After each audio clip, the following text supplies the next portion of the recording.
యేసుని నమ్మడం వేరే, యేసుని నమ్మడం వేరే. యేసును నమ్మడం వేరే, యేసును నమ్మడం వేరే, యేసుని నమ్మడం వేరే. నీ believing Jesus, believing in Jesus. అర్థమైన ఒకసారి ఏసే నిజమైన దేవుడు, ఏసే దగ్గరకు వస్తే స్వస్థతలు, ఏసే దగ్గరకు వస్తే అద్భుతాలు. ఇది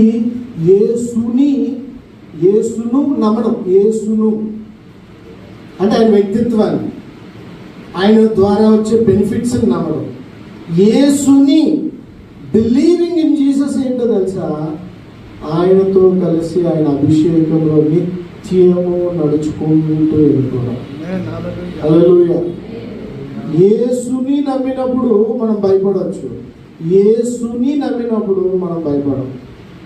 దుర్వార్తకు వాడు చెడు. ఎందుకంటే ఆయన సన్నిధి, ఆయన సన్నిధి, ఆయన ప్రజెన్స్. నువ్వు పాట పాడితే ఆయన ప్రజెన్స్ రావాలా, నువ్వు ప్రార్థిస్తే ఆయన ప్రజెన్స్ రావాలా, నువ్వు ఉపవాసం చేస్తే ఆయన ప్రజెన్స్ రావాలా. నువ్వేది చేసినా ఆయన సన్నిధిని కనుక నువ్వు తెచ్చకపోతే అది శారీరకమైన క్రియగానే ఉండిపోతుంది. తప్పున్నా లేకపోయినా ఆయన సన్నిధి ఉంటే చాలు. హల్లెలూయా చెప్పండి. ఏమంటారు కదా? మొన్న ఆయన వచ్చాడు రాయలసీమ నుంచి, వచ్చి పాట పెంచుకున్నాడు. ఆటో ట్యూన్ బీట్ ఉంటుంది కదా, పాట ట్రాక్. ఆ ట్రాక్కి ఈయనకి పాట స్టార్ట్ అయినప్పుడు బాగా ఉంది, కరెంట్ ఆఫ్ అయిపోయింది, ఈయన పాట ఆఫ్ అయిపోయింది. నేనంటాను, ఆయన సన్నిధి నీళ్ళు ఉన్నప్పుడు నువ్వు పాడే పాట అందరినో బలపరుస్తుంది. అంతటికి కారణం నీలో ఉండే పరిశుద్ధాత్ముడే, ఆయన సన్నిధి.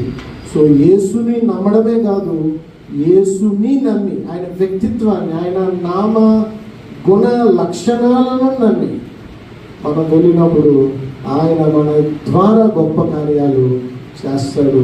అంతేకాదు మన కార్యాలు జరుగుతున్నాయని మన గొప్పతనం కాదు. నేనేమై ఉన్నాను, అది కేవలం ఆ యేసయ్య కృప మాత్రమే. కనుక ఉపవాస ప్రార్థనలు ఇప్పుడు మనం కొంచెం తీవ్రంగా ప్రార్థన చేద్దాము. ప్రార్థనలు అందరూ వీలైన వాళ్ళు మోకరించండి.